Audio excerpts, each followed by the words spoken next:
It's fall, and I haven't done a video in a while because of circumstances of having a broken leg. But since it is fall, one of our favorite soups at our restaurant was a cream of pumpkin. It's a savory soup, and the first thing to do is to assemble all of our ingredients. This is a fairly easy soup to make. We're going to start off with one 16-ounce can of solid packed pumpkin, and then we're going to use a teaspoon of salt, 1/8 teaspoon of white ground pepper, 1/4 teaspoon of ground ginger, 1/8 teaspoon of ground cinnamon, 1/8 teaspoon of ground nutmeg, 1 can of undiluted chicken broth, 10 3/4 ounces, and 8 ounces of sliced onions, 2 tablespoons of unsalted butter, and at the end we will be using 2 cups of milk and 1 cup of heavy cream. First thing we're going to do is melt our unsalted butter in a stainless steel non-reactive pan. We're going to take and sweat our 8 ounces of onions in our unsalted butter until they are soft. And we're going to add a 1/2 tablespoon of flour to make a slight roux. While sweating the onions until soft, we are going to get a blender out, and we can use a hand blender or a regular blender. And we're cooking this over a medium heat. We don't want to burn the onions, we just want them to get soft. Now that we've softened the onions, we're going to add a 1/2 tablespoon of flour. Stir this up to make a little bit of a roux, and we'll cook this for 2 minutes to get that flour taste out of the flour. Now the onions have gotten a slightly golden color to them, but they're not like fried onions. We're going to let this cook for 2 minutes.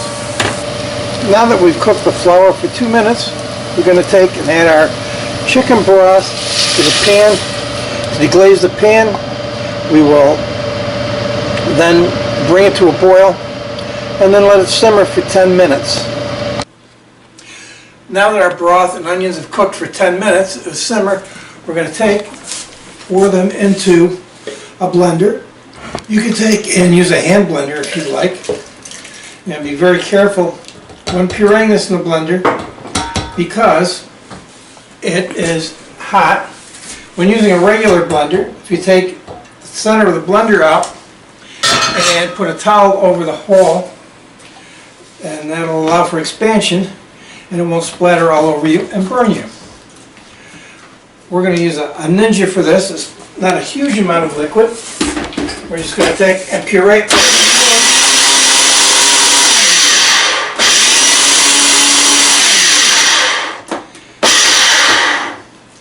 And then we're going to take and pour it back in the pan.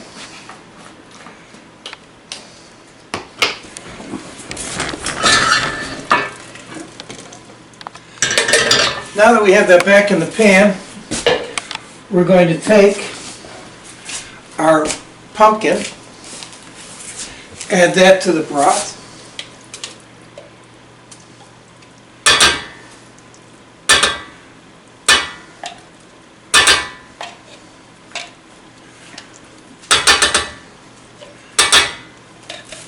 And we're going to add our spices to that. So we've got salt,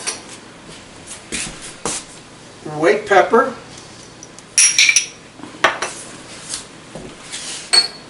nutmeg, and cinnamon. If you notice there's no sugar, this is a savory soup. And we're going to add ginger to this.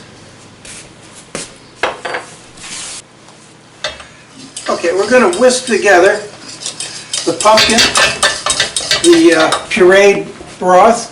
We're going to add 2 cups of whole milk. We're going to whisk that in. We've added all the spices. So we're going to bring this to a boil and then let it simmer for 15 minutes. And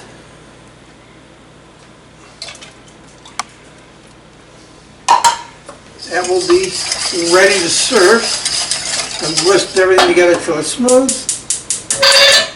And we're going to turn our burner on to medium, bring it to a boil. After simmering for 15 minutes on the stove, you can serve the warm pumpkin soup in a pre-warmed bowl, or you can take and hollow out a small pumpkin, take off the top, and serve it in a warmed pumpkin shell for a little bit of an authentic presentation. It should be topped with either whipped cream or chantilly cream, which the chantilly cream I'm not showing in this video, but it is a mixture of heavy cream, confectionery sugar, and a little touch of vanilla, and that adds a nice touch. And if you want, you can sprinkle a little bit of nutmeg or cinnamon on top of the whipped cream for a little added flair. And there you have it.